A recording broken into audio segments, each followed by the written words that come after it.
Vasya Krishna Ye Chavyarasa Brahmate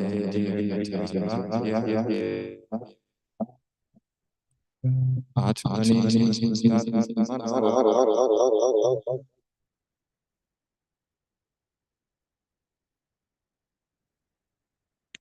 Devasya Maya Krishna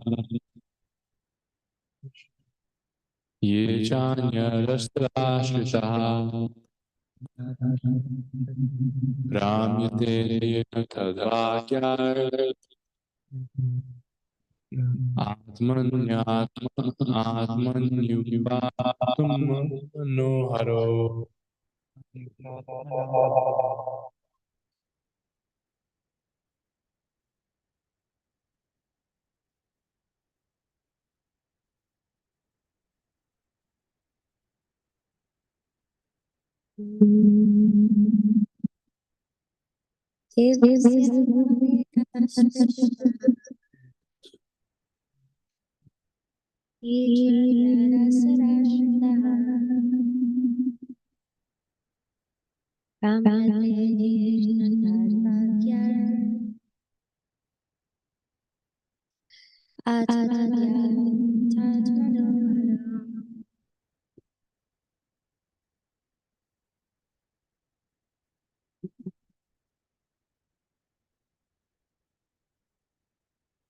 Devasya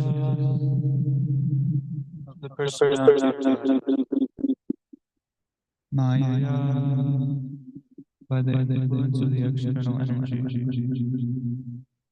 Shrishta infected yea all and anya other asad illusory ashta being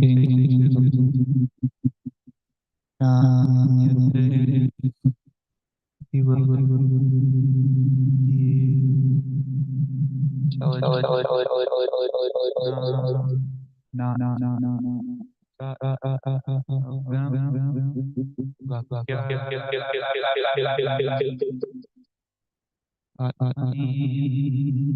in the Supreme Self.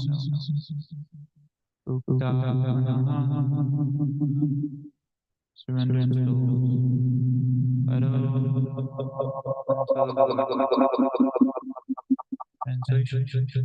Under no circumstances will the word persons he will the illusory energy of the Lord leaving the intelligence of those who completely surrender to the Report. Lord Shri Krishna is the Supreme Personality according to all the evidences of the Vedas.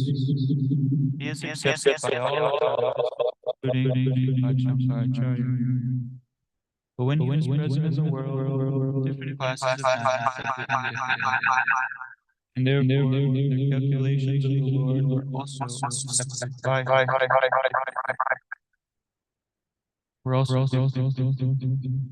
Generally, persons who had faith in the scriptures accepted the Lord and all of them urged to great agreement when the Lord disappeared. In the first canto, we have already discussed the lamentation of Hare. The Lord was almost intolerant. The audience was only partially cognizant. They are also glory because they had the opportunity to associate who acted with their family. And they also service. The audience and other devotees of the Lord were different from those who calculated him to be an ordinary human personality. Such persons are highly bewildered by the illusory energy. They are hellish and are envious of the Supreme Lord. The illusory acts very powerful because in spite of their elevated and mundane education, such persons are faithless and are infected by the mentality of atheism. They are always very eager to establish that Lord Krishna was an ordinary man who was killed by a Hare many impious acts in plotting to kill the sons of Dhritarashtra and Jarasandha, the demoniac kings of the earth. Such persons have no faith in the statement of the Bhagavad Gita that the Lord is unaffected by the reactions of words. Namami karmani limpati. According to the atheistic point of view, Lord Krishna's family, the Yadu dynasty, was vanquished due to being cursed by the Brahmanas for the sins committed by Krishna in killing the sons of Dhritarashtra, etc. All these blasphemies do not touch the heart of the devotees of the Lord, because they know perfectly well what is what. Their intelligence regarding the Lord is never disturbed. But those who are disturbed by the sentiments of the Asuras are also condemned. That is what Uddhava meant in this verse. Maharaj, we would like to hear your comments on Srimad Bhagavatam.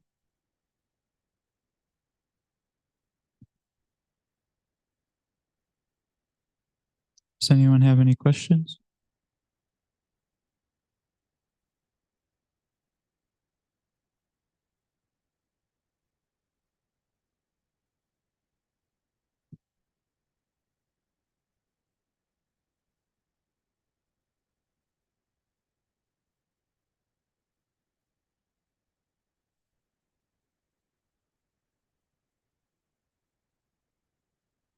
The Prabhupada mentions in the purport that the devotees were not able to tolerate the separation of Krishna once he left his body.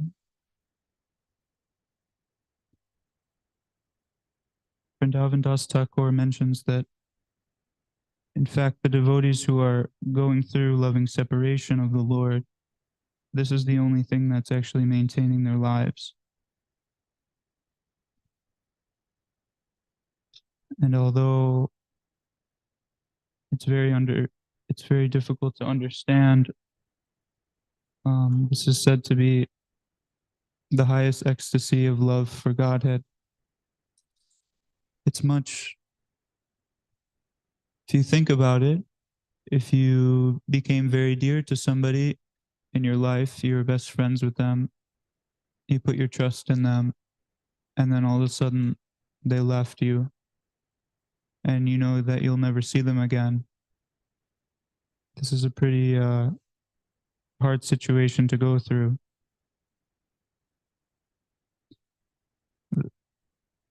The bond of love is very, very strong between these people that this happens to, and the person who is still here thinks about that person in separation. And that longing, it never ceases to actually be with that person or see them again. So this is what these devotees were experiencing. Pretty difficult to go on in a externally joyful mood if that's what you're going through. Separation of the Lord is it's the highest ecstasy. It's what the highest level devotees are feeling, because they think of themselves as just impious sinners who have caused others great harm and anxiety, and they have no pious credit at all. They're just eager to perform wicked and sinful activities for their own sinful sense enjoyment, is how they think of themselves. And they have They have no attraction to devotional service. They only have attraction to selfish acts, things that are concerning me and mine. It's how they think of themselves. They only, if they do come to so-called externally practice as a sadhu in some orange cloth, they feel that it's just a show, and this is Maya's biggest trick. That they don't actually deserve the position that they've been given, and the Lord doesn't want to accept any service from them because they're impious, and He left them because of that.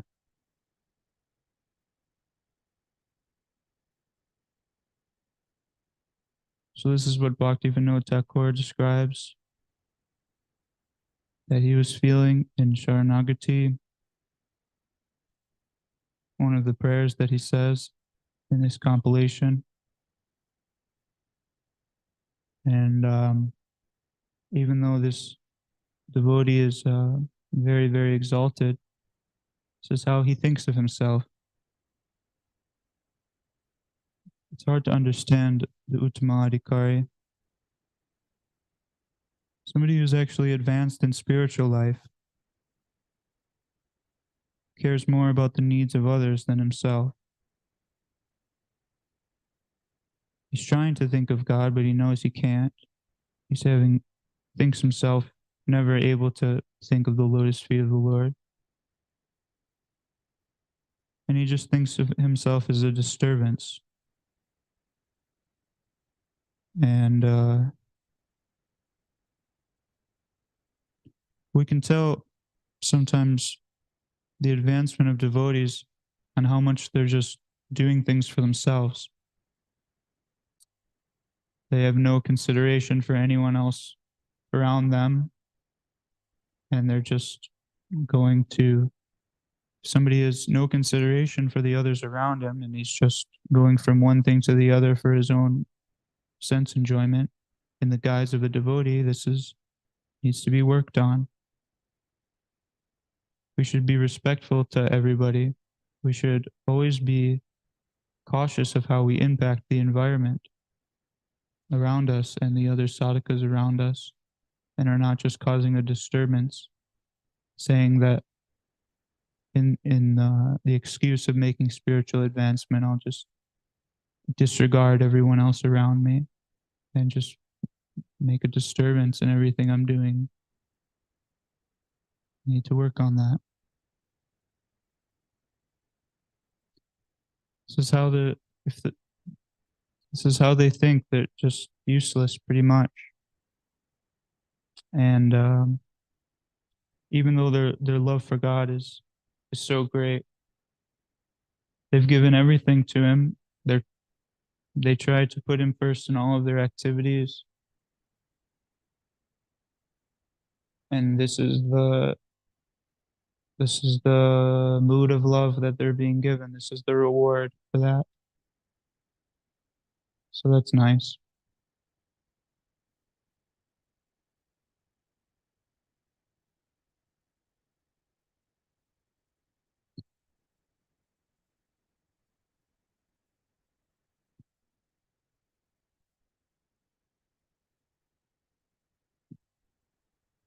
I don't really have anything else to say. And it seems you guys don't have any questions, so yeah. Yeah.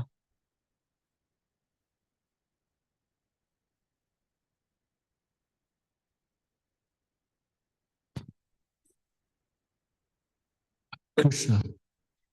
This is very loud. So the shloka is talking about how the fully surrendered soul will not get deviated by the words of rascals, essentially. So how can we practically understand that like I could hear in the world, but I won't get deviated, I won't get distracted? Because it's one thing to read that and be like, Jai Hari Bol, but how can I really understand that's actually taking place within oneself? Well, Krishna, he gives the peace formula in Bhagavad Gita. If we know that that Krishna's in control and we're not in control, that helps a little bit with this. But we should be able to see that um, how heavy the mode of ignorance is in people, especially when they haven't studied this science at all. They really have no idea how to live, no idea where to base their philosophy of life off of.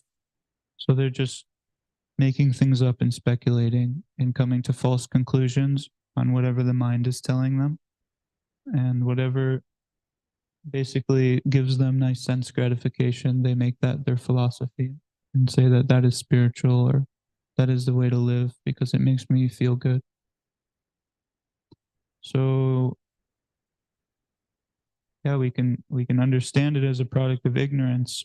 If you've heard uh, this science a little bit and you have some type of firm conviction in the words of Lord Sri Krishna in the Bhagavad Gita, and you have an idea of the basics of our Gaudiya Vaishnav philosophy and tradition.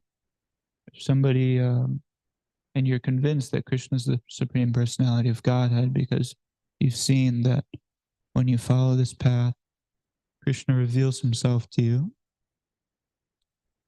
Then when somebody else has something else to say about it, um, you won't really take their association in what they have to say.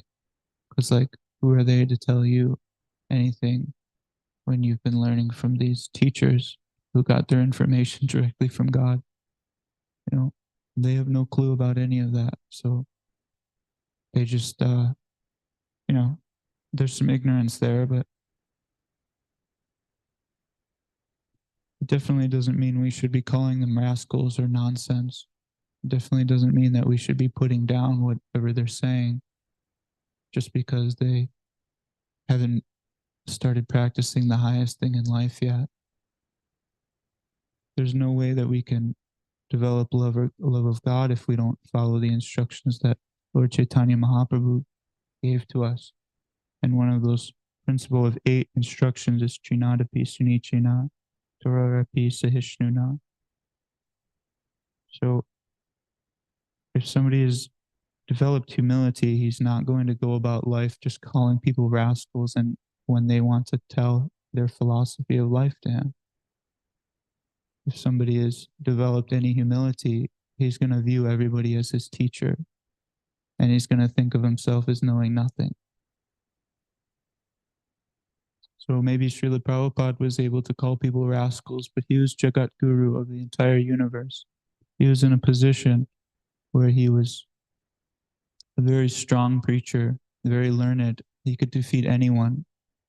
There was reason for him to call them rascals. But who are we to call anyone rascals? Are you kidding? This is kind of ridiculous. Even if somebody is not speaking the truth, there's so much we can learn from that person. They know who's to say that they're not much more elevated than I am. They just haven't been exposed to this yet. So the person who's hearing from these people, if they have some philosophy of life or something that they think is right due to their experience in life and due to their whatever spiritual discipline that may be,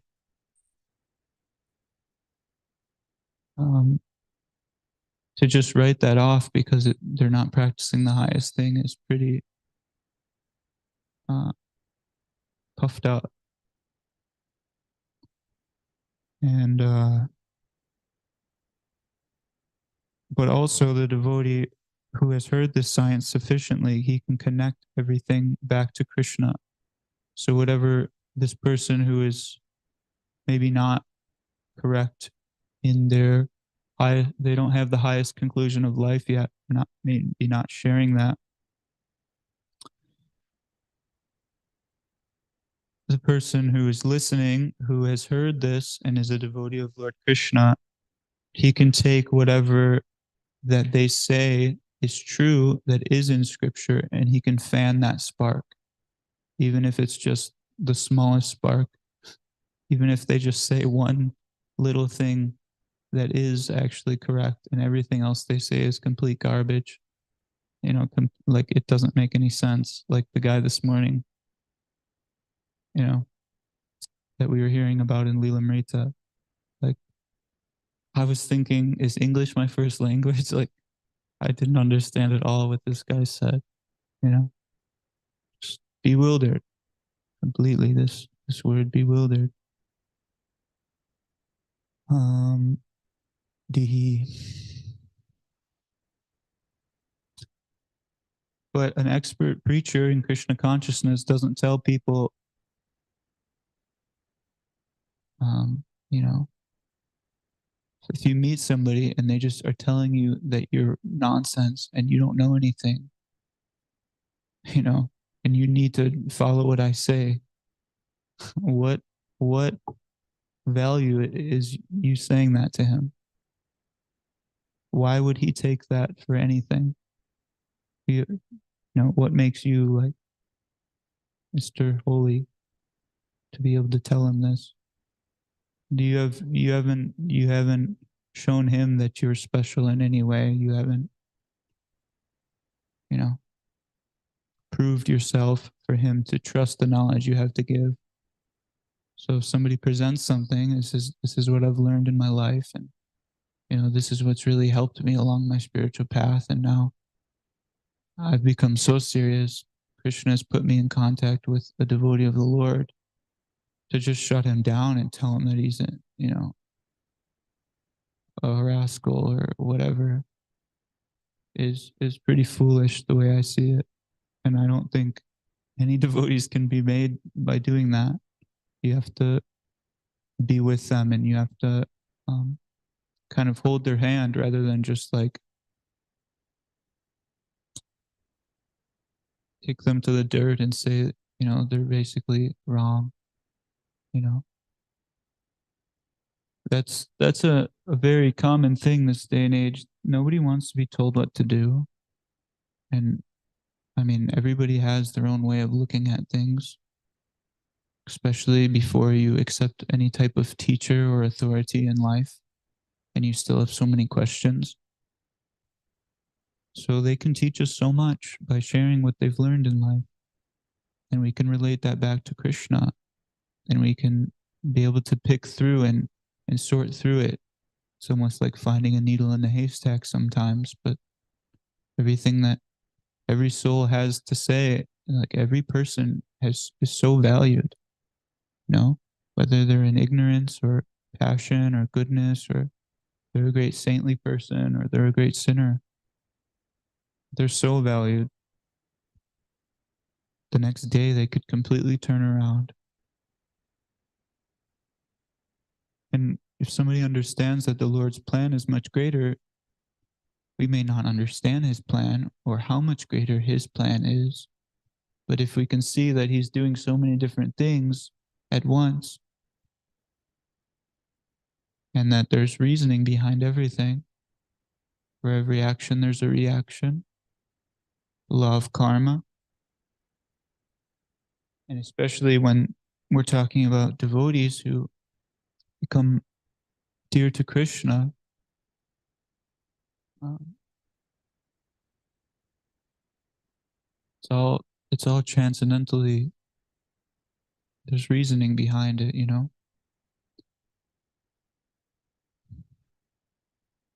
So if we always need to try to give our association to people who need it, who we can help and teach, and we have to do that in kind of a delicate way, or else that person will just be totally turned off by this, because of our disqualification. They might come in contact with it, but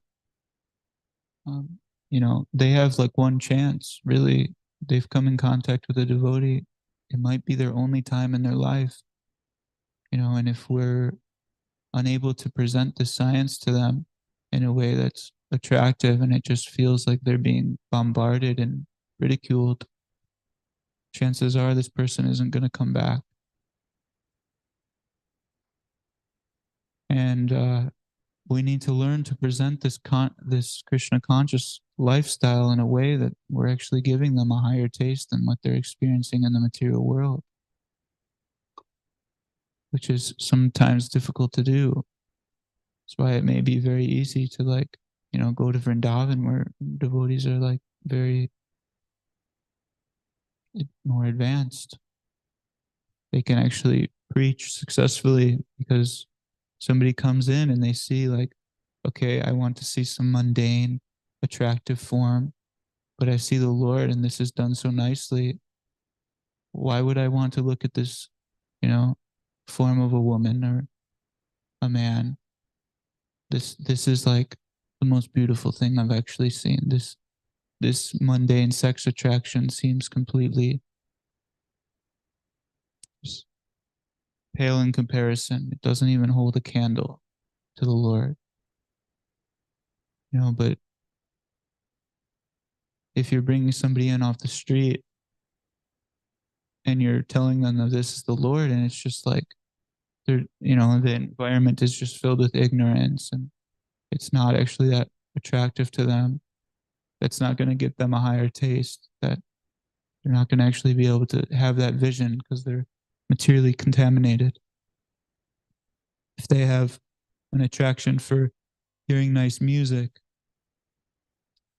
like so many people do, and then they come to a temple and you're telling them that transcendental sound vibration is the way to realize God, and they come in and it's about as interesting as a bag of baby powder.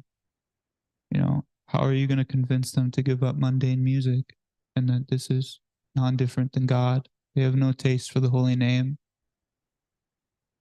But we do it to a degree that's very, it isn't so high, it's not going to give them a higher taste, and they're not going to actually be able to have the right vision to see that this is the path we need to take. If we tell them you only should take Krishna Prasadam and they come to the temple and it's not nice prasadam, it doesn't taste good, it doesn't look good, just you're not going to be able to stop them eating their fried chicken and hot dogs.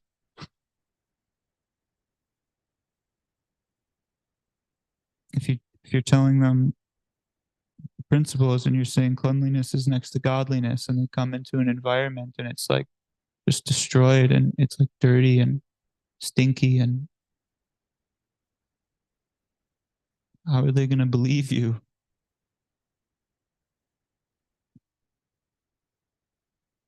So in order to make devotees, we should be able to actually give them facility that is superior to the facility that they have in the material world. So they're actually attracted to this, and they don't just come and they just feel like it's just some robotic, dry process with no, variegatedness or no pleasure. It's hard to convince somebody that what you're doing is for the pleasure of the Supreme Personality of Godhead if it's being done to a very low standard.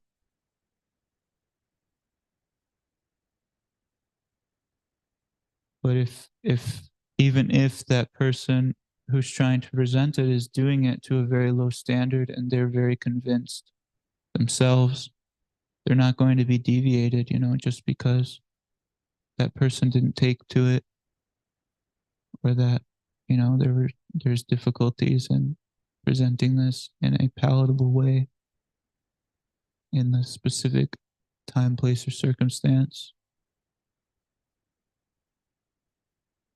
If we're talking to people on books, or somebody comes to the temple, and like there was this boy, his name's CJ. He was really, really cool, really been through a lot, and really had a lot to teach me when he came. And very favorable kind of person. But these kind of things came up. Like he was just sharing all of his different philosophies in life with me, and how he like realized it. And yeah, I learned so much from it, and I was able to trace it all back to Krishna and see like a lot of what he was saying is exactly directly talked about in our scriptures, you know. But some person who maybe haven't hasn't looked at what the scriptures say from any other point of view, they may not be able to do that. They may only have like be stuck in one way of perceiving what the scriptures are saying, and it may not be like what they're actually saying, or it may only be part of what they're actually saying. So it wasn't that like because our friend was telling me his life experience and what has led him up to here, it wasn't that I was just like ridiculing him and telling him like you're wrong, because there's truth in everything he was saying, even though it might have been covered by some impersonalistic conception, or you know. So it's not that I got deviated when I talked to him because I was talking to somebody with some impersonalistic view of the Lord. No, it was that I was able to see like, no, you're actually correct, but this might not be the highest thing. Of course, I didn't tell him that because it would like make him feel like he's not that valued, But I didn't get deviated from it, from hearing that, because I know like Krishna's God. Krishna says I'm the supreme personality of God. Prabhupada says Krishna is, not Lord Brahma, not Lord Shiva. He says that Krishna is. So we render devotional service to him, and we see that he corresponds. And we see that when we chant his names, we're able to meditate on him more. He gives us, there's some byproduct of this chanting. We see that there's a byproduct of this chant. From where we were before we started chanting and where we're at now, there's been a change. So we want to try to get people to chant and not let any like opinions, change what we have to say or what we've heard Srila Prabhupada say.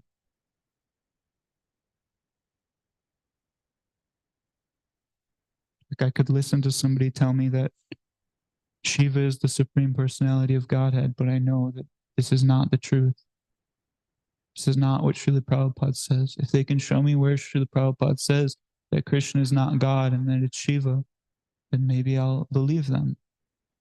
But just because they have something to say like that, it doesn't mean that it's going to change my opinion at all, because I actually trust what Srila Prabhupada has to say. There's no deviation. Just because that this person is not presenting the highest thing, it's no discredit to their own, but it's not going to change my opinion on the highest thing. Dr. Joseph.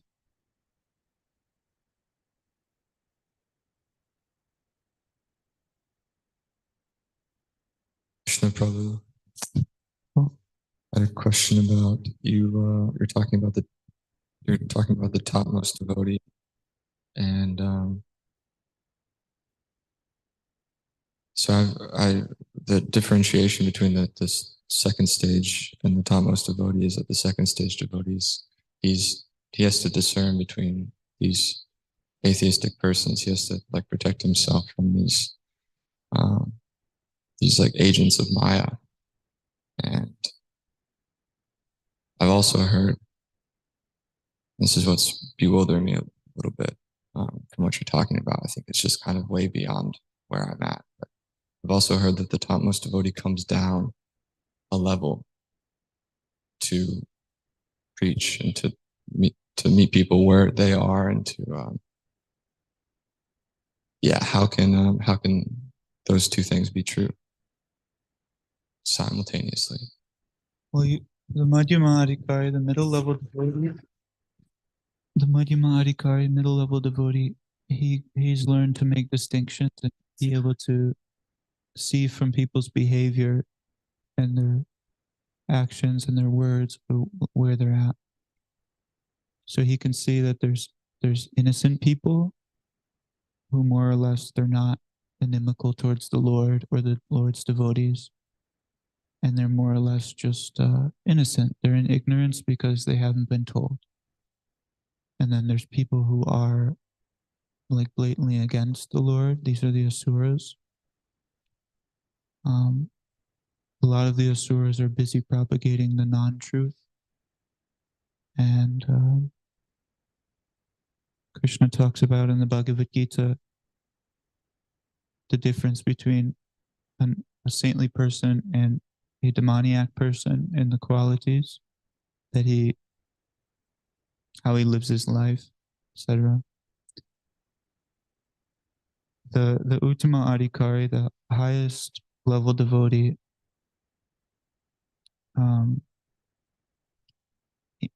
he comes down to preach, meaning he could stay absorbed in his bhajan all day,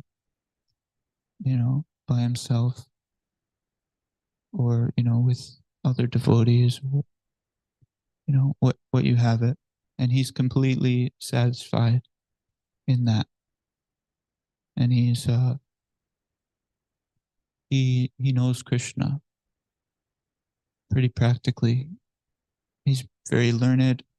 Krishna's given him qualities to serve him. He's rendered lots of service, and his relationship with the Lord is developed where he doesn't have to really do anything externally to continue this relationship on a high level. But he has so much compassion for the fallen souls because he sees that all of them are his brothers and sisters. He sees them as his family, sons of his father, Krishna. So if my brother is struggling and he's suffering and he doesn't know how to do anything right, he doesn't know how to cook, doesn't know how to clean, doesn't know how to dress himself, doesn't know right from left, I'm going to try to help him. I'm not just going to leave him in the dark because I've heard how to do these things. So the Madhyama Adhikari, he's mainly a preacher. And that being a preacher or being a part of Lord Chaitanya's Sankirtan mission, it's connecting whatever service you've been given with preaching. And that's how you start getting Lord Nityananda's mercy. And that's the start of being able to then move on, get Lord Chaitanya's mercy, and then maybe things might be revealed when you make more advancement about Krishna and Goloka Vrindavan. But it's like a process. It's not that we can just jump through it without going through the process of making advancement. Lord Nityananda, he's the most merciful. He doesn't discriminate. So he's trying to bring this to anyone and everyone in whatever circumstance of life they're in. And even if they hurt him and make him bleed and cut him and ridicule him for trying to help them and develop hate towards him, he's still going to try to help them. This is how merciful Lord Nityananda is. So similarly, the Uttama Adhikari, he's so tolerant and he has so much compassion that naturally he just wants to help everyone. There's a story that's describing how we can understand the Uttama Adhikari. I wish I could just say it correctly off the top of my head, but I can try, but it might be kind of a little faulty. There is a sadhu, and he was taken to this path, and he went in front of his spiritual master, and he said, "Dear Gurudev, I would like to surrender my life to you. How can I do that?" And his spiritual master told him, "I want you to go and find the most hated thing and bring it back to me." And so this person went out on a quest to try to please his spiritual master. And he was thinking and wandering about the town. And he looked down on the floor and he saw an old piece of stool. You know, somebody had passed stool on the floor. And he was thinking, yeah, this is like, I mean, I don't know who would love stool. This has to be like hated by everyone, you know? So he said, I'll bring this to my spiritual master as a gift. So he went to go pick up the stool to bring to his spiritual master as a gift. And the stool started talking to him. And the stool said, "Who are you? I was once Krishna Prasadam, but because I passed through your body, I gave you satisfaction and I passed through your body, and now you view me like I'm hated. But I was once worshipable. I was once Krishna Prasadam, non-different than the Supreme Personality of Godhead. You know, so who the heck are you to tell me that I'm more hated?" So right then and there, he was like, geez, like, yeah, I must be wrong. And then he realized that there's a worm in the stool. And he said, well, this worm in stool, this surely must be the most hated thing. And he went to try to bring the worm in stool. But the worm in stool said, I'm eating the stool, and then I'm going to go and give nutrients to flowers that are going to be offered as garlands to the Supreme Personality of Godhead. Who are you to tell me that I'm hated?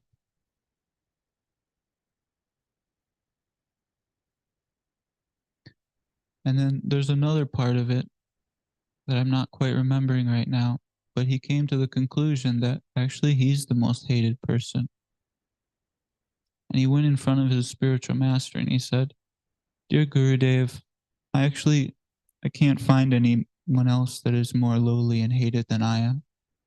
So please accept this fallen servant at your lotus feet." And then he said, "You have now understood. I'll give you the holy name." And he gave him Harinam to save him from his fallen condition.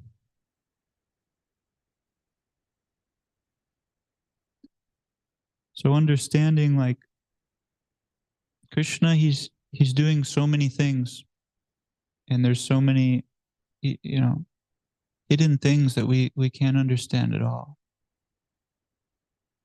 So this might give a little insight, although I was probably pretty faulty in presenting this. This might give a little insight of how the high level devotee thinks in this way of himself being low, but simultaneously he's exalted in his behavior and he's just trying to please God.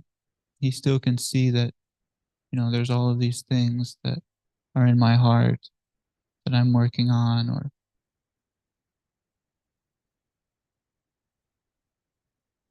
so it's a little hard to understand, but it's hard to understand because we have such a limited perspective on like what we think is right.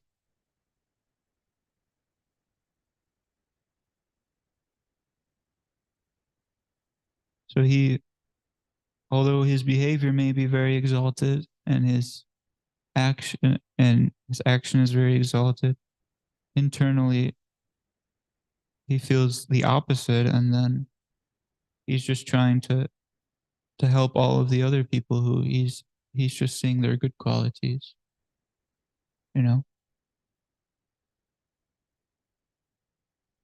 He's seeing if he just comes here one time and he never has anything to do with this again, he made so much advancement. He's seeing it like that, like maybe the Uttamadhikari might be able to see that preaching endeavors, just because it might externally appear that devotees aren't being made, they are being made, because if you came in contact with someone or something that you have never heard of before, and that was actually, it was like you got shown a whole nother world that day, you know, it was so foreign to you and it was so nice and attractive.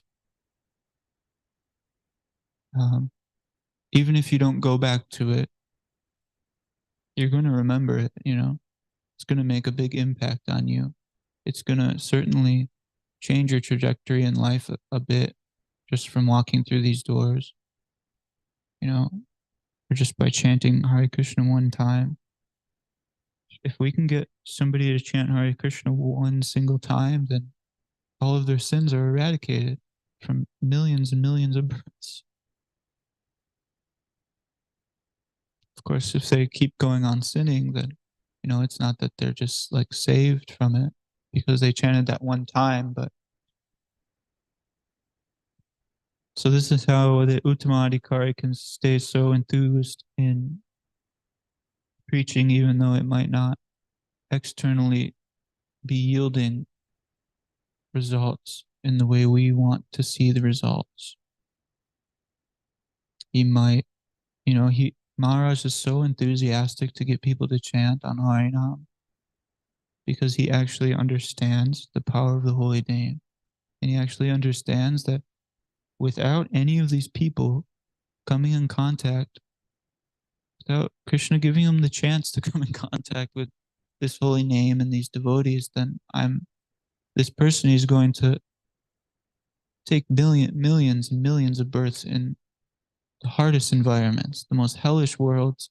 He's going to have to go through a plethora of different births with no promise that he's even going to get a human birth anytime soon. It's Kali Yuga.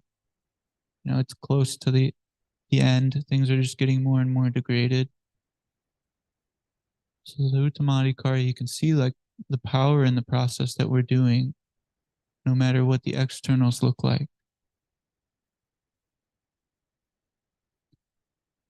But simultaneously, he wants it to be very nice and palatable for those who need the externals, you know, to actually realize that this is Sri Sri Gauranatai on the altar. This is the Supreme Personality of Godhead here that's sitting in the same room with us.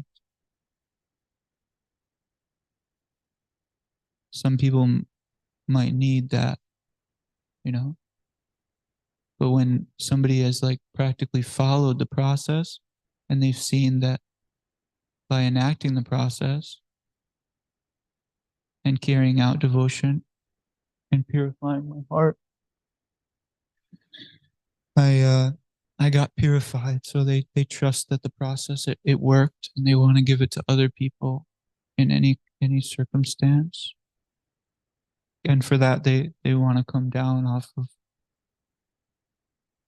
you know, their absorption. Because devotees like that, they're both here and there, if you know what I'm saying. So they can go there whenever they want. They're always there with Krishna. So this clock here is wrong. So I was looking at this for the time. So I'm sorry for going so far over. Thanks for tolerating this. Srimad Bhagavatam ki jai.